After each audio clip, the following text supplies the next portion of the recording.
Welcome to the special Wednesday edition of Locked On Grizzlies. It's a very special episode of Locked On Grizzlies. I am joined by the Howard Beck. He is going to talk to me about the woes of Game 4, whether or not the Grizzlies really need to grow up moving into not just Game 5, but the future. And we're also going to discuss reasons for hope and optimism, or maybe Beck crushes my spirits as we preview Game 5 tonight here on Locked On Grizzlies. Thanks for being here. Let's have some fun. Let's lock in. You are Locked On Grizzlies, your daily Memphis Grizzlies podcast, part of the Locked On Podcast Network, your team every day.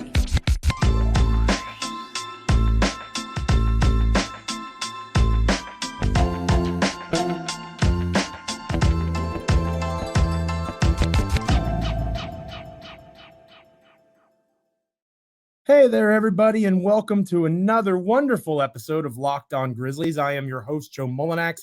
I am a Grizzlies columnist for Bluff City Media. You can also find my work over at SB Nation.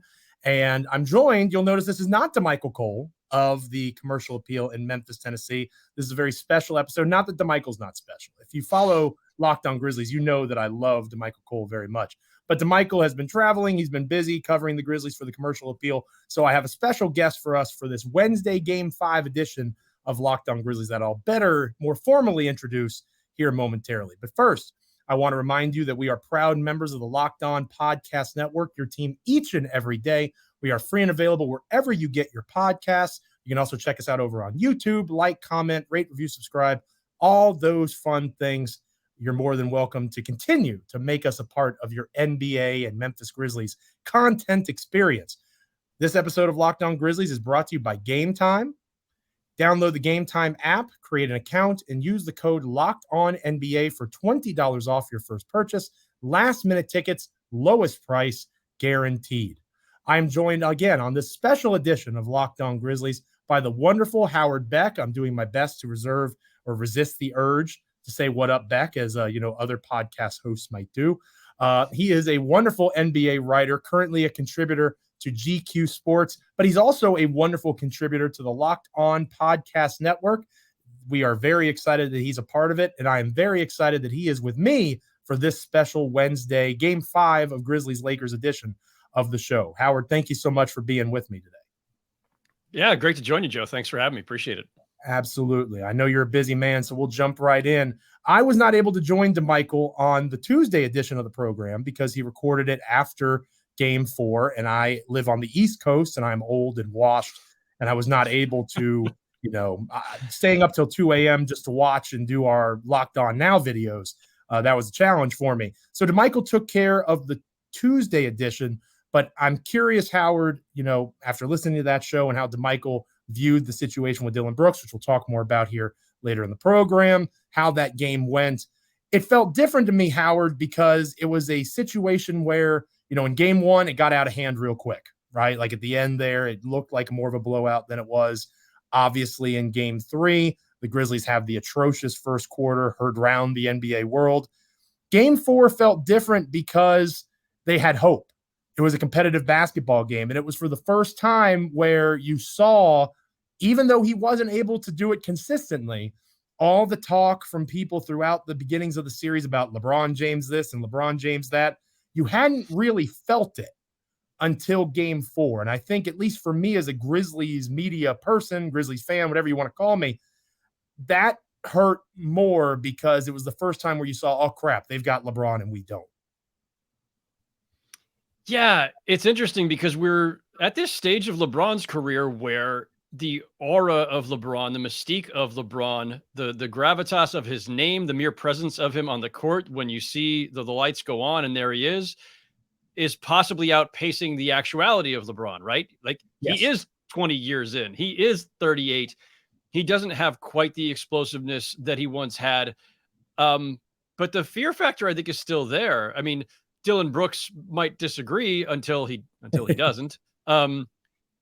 And I think that's part of what he was trying to get at. Like, fairly, if you strip away the histrionics and just the showmanship and everything else, there's a valid point to be made by any independent analyst that, okay, this LeBron is not the LeBron of 5 or 10 or 15 years ago. Fair.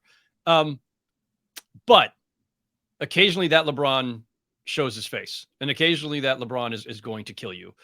And he just did. And, you can see, even in that game, LeBron was settling for a lot of outside shots. He's not trying to drive it down your throat every time. He's not breaking guys down all the time. It's a different version of him. He's always been, obviously the consummate playmaker trying to get his guys going. We saw D'Angelo Russell with some big shots late in that game.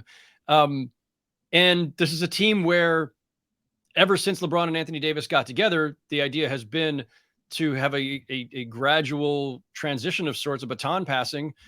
And yet Anthony Davis, either doesn't stay healthy long enough, or in this series, I don't know if it's the hip or if it's the arm or something or just whatever.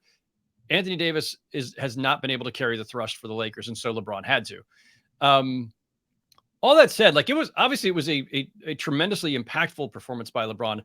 But it's if he hadn't gotten to, it's the 20 rebounds that leap off because he'd never had a 2020 playoff game before somehow. 22 points on 18 shots doesn't feel like, oh man, LeBron really just destroyed them. 7 assists even. This is not going down in the all-time LeBron canon of great box score playoff games, right? Other than the 2020. And I'm not to diminish that. Rebounds are important too. Sure. But it was more just this was going to be a grinded out kind of game. And at some point it was just going to be who made bigger plays at the key times. And LeBron is still capable of doing that and just did. So that's kind of the way I saw it in the abstract. I think that's a great way to put it. And that shot that he hit was against decent defense, right? Good on-ball defense, even better help defense. LeBron gets it just out over the outreached fingertips of Jaren Jackson Jr., the defensive player of the year, and he hits a heck of a shot that was really difficult. So you're exactly right. Amid all the bluster that is Dillon Brooks, and I know we'll talk more about that here in a little bit, he makes fair points about LeBron not being what he once was. And you mentioned the 22 points on 18 shots. That would be a good night for Rudy Gay, right? Back when he was, to put it in historical context, for the Memphis Grizzlies, shooting-wise, that would be a good night for Rudy Gay. It's not a good night for LeBron James, but the rebounds obviously are massive. The assists are still pretty significant, of course.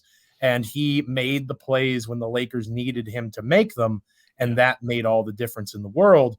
Compare that to the Grizzlies, who Morant due to injury, Desmond Bane struggling from 3 in this series. Memphis had their chances, Howard, and they just weren't able to convert. How much of it is LeBron has experience in that high intensity situation, and the Grizzlies perhaps haven't gotten, or maybe never will get, to that level of experience in terms of when they had their chance to make those levels of plays, the one before LeBron's game tying layup, excluded, which was awesome, by the way. How great would it have been if the game ended that way? Jaren Jackson Jr. block, Morant no look behind the back pass to Bane. Great. So it would have been the stories would have written themselves, right? All the narratives. Here's the 3 kings of Memphis taking on King James. Obviously, LeBron wasn't ready to give up the throne yet. How much do you look at the performance of Memphis and say they're just not ready for that level of stage against this level of player? Yeah, I mean, I think there's at least some of that. There's also the fact that, this was always a team where even at full strength, and they're not anywhere near full strength right now, but you always kind of worried about their ability to score in the half court consistently. If they're not getting out and running and shoving it down your throats that way, they're not a great half court team. And the Lakers, over the course of the latter part of the season, once they reformatted their roster, have become a pretty good defensive team. And so there's a little bit of all of that. There's, maybe not quite enough shooting with the Grizzlies. And yeah, look, it's always fair to bring experience into play in these things. We see it over and over. We're seeing it in the Knicks Cavs series too. Not that the Knicks have, tons more playoff experience, but the Knicks were in the playoffs a couple of years ago with this basic group. And obviously they bring in Jalen Brunson, who's got plenty of playoff experience, against the Cavs team where outside of Donovan Mitchell, they're really young. And it's the first time through for Evan Mobley. It's the first time through for Darius Garland. And that has an impact on guys. We talk about the intensity of the playoffs for a reason, and that it's a different game. It's a real thing. And so the Grizzlies, yes, they have some playoff experience, and some really important playoff experience, but they are still a very young group overall. They're a group that to say the least, has been kind of volatile. Has especially this year. Certain concerns about overall maturity level and comportment. And then I would even go to like this is a really hard time to be criticizing Ja Morant for being Ja Morant, but he's on the razor's edge all the time, right? And like I'm sitting there, I can only imagine what it's like for Grizzlies fans who obviously have a much bigger emotional investment in as they're watching. Sure. I do not. I'm just watching a great young player trying to will his team to victory while possibly putting himself in a position to break every bone in his body, like Evel Knievel trying to jump the Grand Canyon. There's a age-old reference for the kids to go look up on Google. Like he just everything is he's always taking flight. He's always going to trying to jump over somebody, around somebody, through somebody, and it is the strength of his game. It's what makes him great. It's what makes him exciting. It's what makes him fun, and it's also what makes him potentially a literal danger to himself and to his team, because like it's a fine line between being audacious and being foolish.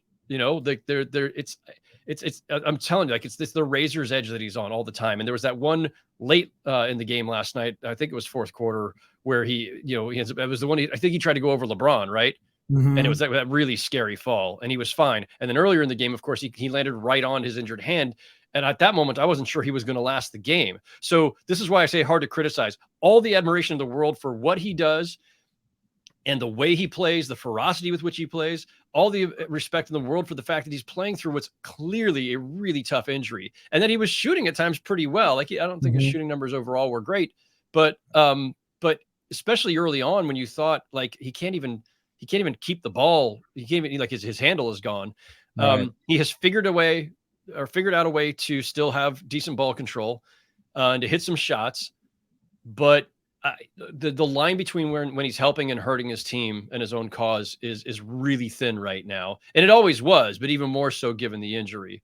And when that's the case, when the guy who makes everything else possible in your offense is limited and maybe forcing the issue sometimes, it makes it hard for everything else to fall into place. I think that's really well put. And that's, obviously even off the court, there's some of that, the living on razor's edge kind of feel that has expanded beyond just him playing basketball this year, unfortunately.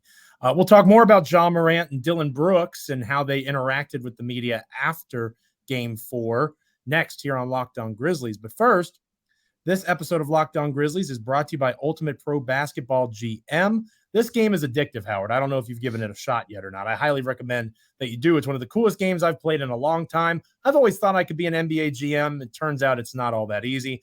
You can strategic aspects of a franchise, from dealing with challenging personalities, trading and training, the draft, free agency, hiring coaches, all this in a challenging and realistic game world. Ultimate Pro Basketball GM is completely free, playable offline, on the go, as you want, when you want. Locked On Grizzlies listeners get a 100% free boost to their franchise when using the promo Locked On in the game store. So make sure you check it out. To download the game, just visit probasketballgm.com, scan the code, or look it up on the app stores. That's probasketballgm.com. Ultimate Basketball GM. Start your dynasty today. This episode of Locked On Grizzlies is also brought to you by Abada. Big fan of Abada. If you're interested in saving money on groceries, you should be as well. You can get something for yourself while saving cash on groceries, school shopping, everything in between. You can earn cash back on each and every shopping trip using Abada. Hundreds of grocery items, from produce to personal care to pantry goods. Either link your loyalty account or upload your receipt after you shop. Get your cash back. It is that easy. And you can turn it into cash or gift cards like Lowe's, Macy's, Sephora, Best Buy, and more, using cash back at hundreds of those online brands. Right now, Abada is offering our listeners $5 just for trying Abada using the code LOCKED when you register. Just go to the App Store or Google Play Store and download the free Abada app and use the code LOCKED. That's IBOTTA in the Google Play or App Store, and use the code LOCKED. Howard, after Game 4, the Memphis Grizzlies caused a stir, right? At least two of them did. Ja Morant, who we talked a little bit about earlier in the show, and Dillon Brooks, because Dillon Brooks for the second straight game, and Ja, after a tough Game 4 loss where he gave a lot, as you mentioned earlier, gave his physical, his mental, his spiritual probably. That was a tough loss, both of those guys decide that they're not going to speak to the media. And, in Memphis, that's made maybe a bigger deal than it would be in other markets like a Los Angeles or a New York, just because the media locally is so centralized and not quite as expansive. There's not as many options. When I ran Grizzly Bear Blues as part of the SB Nation engine back when we were over there as part of Vox, we had almost as much access as the Daily Memphian and the Commercial Appeal, just because we were the third best option in terms of coverage. So as that expands with Ja Morant and others, obviously there's more national attention. But on the local level, there's always been kind of a tension when the team doesn't honor media requests. Ja and Dillon don't do that. Obviously, other players fill in. Taylor Jenkins still did his availability. Is it much ado about nothing? Is this something that when people say that the Grizzlies need to grow up, this is a strong example of that? Or do you just kind of chalk it up to, hey, they're players who played a tough game. They didn't want to talk after this game. The only issue is, to add to the front-running criticisms, they like to talk when things are going well, right? But when things are not going as well for Memphis, especially Dillon Brooks, all of a sudden goes silent. Yeah, so there's a bunch of different levels I could address this on. I'll start with just as a longtime media member. Let me start with that. So I've been covering the league for 26 years. I covered the Shaq and Kobe Lakers for the first 7 years of my NBA career, from 97 to 2004. So super fun.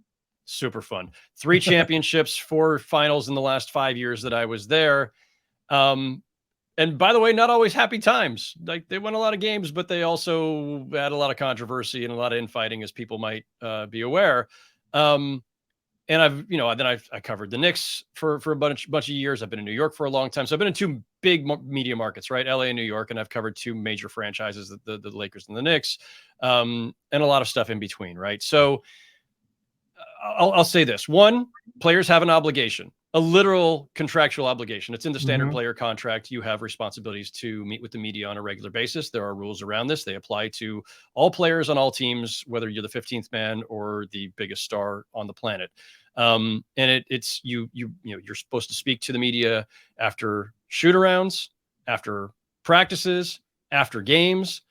There's a little bit of back and forth about when else you might be available pregame and other stuff, but we'll leave that aside. But in general, if the team has done something as a team, practices, games, shoot-arounds, there is a media responsibility that comes with it. So there's that part, and that's contractual. And if guys blow off the media repeatedly, they can and have been fined by the league. So there's that.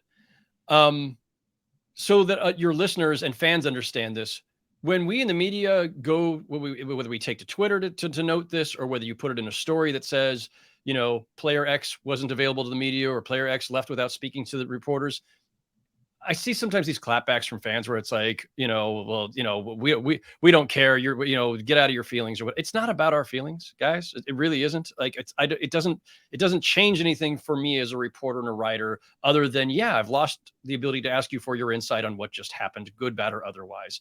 And also, by the way, we, the media, are only here to serve that same group of fans. Our readers are your fans. Sure. As a player. So, they want to hear from you. We're the conduit for that.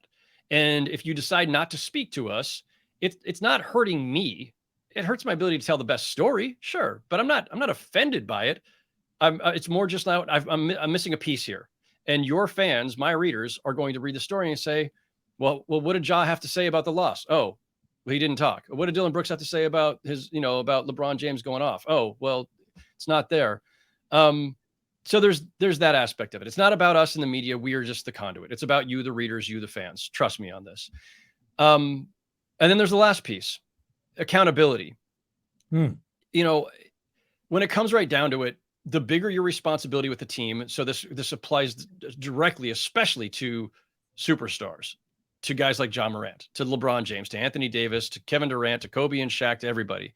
You carry more responsibility on the court, and you carry more weight of the investment by fans, their financial and emotional investment in their team.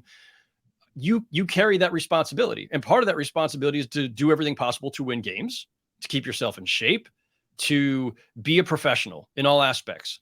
And part of that is, yes, speaking to the media, because that's part of being a professional, and because the fans want to hear from you. So you're not when you snub the media, you're not really snubbing us. You're snubbing your own fans. And you do have the bigger your responsibility as a player, I think the bigger responsibility you have to explain what went right, what went wrong, all the nuances of the game, all the stuff that people at home are wondering. That's why interviews are done. That's why stories are written. That's why there's TV and internet and everything else, is so that the fans can hear from you and understand, not just watch the game, but then try to get a sense of what just happened and what may happen next. Like, this is just the basics of media, right? So that's a mouthful, but that's the long and short of it. And listen, I would just say this. I don't want to sound like, old man, shaking fist at clouds or shaking fist at young stars who are not following through on their obligations. But listen, Shaq blew us off sometimes. That happened. Kobe blew us off sometimes, but never, I don't think, in the middle of a playoff series. Like, everybody got, like, Shaq could be really moody. Kobe had some moments.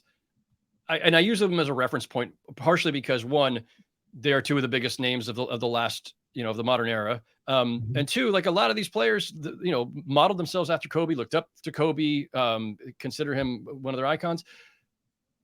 Unless things were really off the rails, which they were a couple of times, Kobe was always there for us. And for the first 4 or 5 years I covered him, there wasn't a single moment that he blew us off. He was always available, always accountable, not always in a great mood. That's fine. Everybody, we're all human, right? And then there are nights, and that's the other thing too. Like, as a former beat writer, for 16 years, you understand, you cover a team every day, cover players every day. Like everybody else, like all of us, they have their good days and bad days. And some days they just didn't want to talk. And sometimes they're just in a bad way. And that's fine. But if you're repeatedly skirting your obligations, then there's a line you're crossing there. And Dillon Brooks, obviously, it's been multiple days now. And the rationale for that also is just warped, because he created this villain persona and then all of a sudden doesn't want to own it and wants to blame other people for its evolution. And again, John Morant, like, man, you're the face of the franchise. You're one of the young faces of the league. You're the next generation. This is why all the stuff with him earlier this season was such a concern for so many people around the league, because a lot of the league's future is resting on guys like him, young stars who are going to become the face of the league and are looked to carry it, not just competitively, but as an entertainment vehicle, as a commercial vehicle, everything.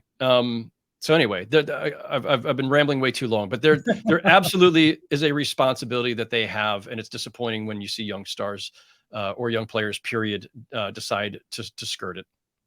People that listen to Locked On Grizzlies every day know that I appreciate a good ramble. So you are among rambling company, good sir, and I think you made a lot of good points there. The biggest one being, for me, the obligation piece, right? Like, in good times, bad times, you have an obligation. It's easy when you win game 2 without your superstar to talk about poking bears and calling people old. Then when things aren't going your way, you need to own up to that. And I think that Dillon in particular hasn't lived up to that end of the bargain. And we've talked about that here on Locked On Grizzlies, and we'll continue to as long as the playoffs continue.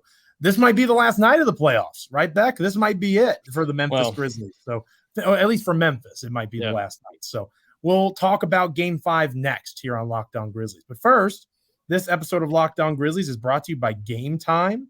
Game Time is a wonderful app and site where you can go and find last-second tickets. If you've ever felt that stress trying to get the best price, you can relate. Game Time is the fast and easy way to buy tickets for all the sports, music, comedy, and theater near you. They have fantastic flash deals, last-minute tickets. They provide images of the seat views where you'll be seated, so you know exactly what you're getting yourself into. Plus, they have the lowest price guarantee, event cancellation protection, and jobless protection as well. Tickets can be sent directly to your phone, so you never have to dig through email. It's extremely helpful. Snag the tickets without the stress with Game Time. Download the Game Time app, create an account, and use the code LOCKEDONNBA for $20 off your first purchase. Terms apply. Again, create an account, redeem code LOCKEDONNBA for $20 off. Download Game Time today. Last-minute tickets, lowest price guaranteed. This episode of Locked On Grizzlies is also brought to you by the Nissan Aria, a beautiful vehicle. And it's a wonderful opportunity for me to talk about my Nissan Aria player of the game for Game 4. It would have been Desmond Bane, who I have a sneaky suspicion we're going to talk about here momentarily. getting some threes going, but he had some brilliantly fierce drives to the basket. Downhill Dez was on full display against the Lakers in Game 4, and if it wasn't for his offensive, powerful performance, it probably would have been a longer night for the Grizzlies. Similar to the Nissan Aria, Bane delivered on his duality, and the Aria combines fierceness and elegance, beauty but strength. It's the perfect SUV crossover. The 2023 Nissan Aria packs pin you to your seat power and premium intelligence all in one EV. The all-new, all-electric 2023 Nissan Aria, the EV for people who love to drive. Shop now at nissanusa.com. Beck, we are going to get you out of here on this. Very busy man. Again, joined by Howard Beck, wonderful NBA writer, covers the NBA for GQ Sports. He also is a wonderful contributor to the Locked On Podcast Network now, so make sure you're following him on Twitter at Howard Beck if you don't already do so. It's Game 5 tonight, Mr. Beck, Howard, and obviously the Grizzlies are in do-or-die mode. The last time Memphis was in this spot, it was against the eventual NBA champion Golden State Warriors. They blew out Golden State without Ja Morant. For that reason, I'm feeling optimistic. Not that they're going to blow out the Lakers per se, but I do think this series will go back to Los Angeles. What happens there, we'll talk about on future episodes of Locked On Grizzlies. But we'll get you out of here on maybe a reason for concern and a reason for optimism if you're a Grizzlies fan going into Game 5, in which if Memphis loses, their season ends. Yeah. It's unfortunate, second straight year where this is, they're playing a really tough opponent, a more experienced opponent, and they're not at full strength, right? Like I'm sure the whole world, and especially Grizzlies fans, are dying to see the Grizzlies at full strength, ready for a playoff series like this, especially after the season that they had. To be the rare 2 to lose to a 7 is 3 losing to, no, wait, 2 to 2 yeah, 7. 2 yes, losing 2 to 7. 7. Yep. Yeah. We've got so many of these right now, right? Where it's like the Bucks may go down, the Kings could still go down. Like it's just a really weird postseason. But so we've gone from upsets being rare to possibly a flurry of them this time. Look, full disclosure, I picked the Lakers to win this series for a lot of the reasons we talked about earlier in terms of relative strengths and weaknesses of these teams, experience level, all of that. Grizzlies missing, Steven Adams and Brandon Clark, all that. And then, Ja being hurt along the way certainly put a massive crimp in it. But the Lakers are not overpowering, and the Grizzlies, I think, are too good. And I have a lot of respect for just kind of the ferocity and confidence, the swagger of this team. Obviously, that swagger sometimes spills over into a bravado that is maybe beyond their reach. But it can also get you through some nights. And I don't think a team like the Grizzlies is losing this series at home in Game 5. So I fully expect they're going to extend the series, and that, the likelihood is that the Lakers close it out in 6. And I think I had picked Lakers in 6 in the first place. That sounds about right to me, but they're gonna need, the absolute, best from everyone. I think that's stating the obvious probably, but can they get a big Jaren Jackson night offensively? Is it maybe it's a Dillon Brooks night? Maybe he will let his game do the talking, and then he'll talk afterward also. That would be nice. Fingers crossed. And we'll see how Ja measures out his game. It was interesting while we've been recording the pod, somebody had retweeted this. I missed this last night, but Matt Barnes, of course, Showtime Sports and former longtime NBA veteran Matt Barnes, had this tweet. I couldn't have said it better. He says, if Ja continues to attack the basket that way, his career won't be very long. That ground is undefeated. So even former players who have a much better insight into this than you or I do have this same kind of concern that Ja is, towing that line between, aggressiveness and recklessness. So maybe he finds that balance in Game 5. And, but like I say, I think it's asking a lot of a Laker team that itself has plenty of flaws and has been kind of up and down. It's asking a lot of them to come back and close out a team like the Grizzlies that quickly and on the road. So my guess, Grizz take Game 5, Lakers close it out in 6. I like the reasons for optimism there. And I think that Ja finding Xavier Tillman on one of those finishes instead of trying to go over LeBron James maybe the game looks a little bit different. Sure. To your point, in terms of just really just trying to will the team to victory, as you mentioned there. Howard Beck, fantastic stuff. Hopefully it's not the last time we have you on Locked On Grizzlies. Make sure you're following Howard on Twitter at Howard Beck, contributor to GQ Sports, and of course a contributor here on the Locked On Podcast Network, which Locked On Grizzlies is a proud member of. You can like, comment, rate, review, subscribe, make us your team and your podcast each and every day. And shout out to our everydayers who come to Locked On Grizzlies on YouTube or wherever you get your shows on podcasts and listen to us. Hopefully you've enjoyed this special edition with Howard Beck. The next time that we're together, DeMichael and I will either be super excited or super bummed out as the Grizzlies season either continues to a Game 6 in Los Angeles or it is over and we start transitioning to the offseason. We'll see where Memphis falls on our Thursday edition of Locked On Grizzlies. So thank you so much to Howard Beck one more time. We appreciate your time. I'm Joe Mullinax. Until next time, we will be back with you Thursday. Stay locked in, Grizzlies fans. This is Locked On Grizzlies.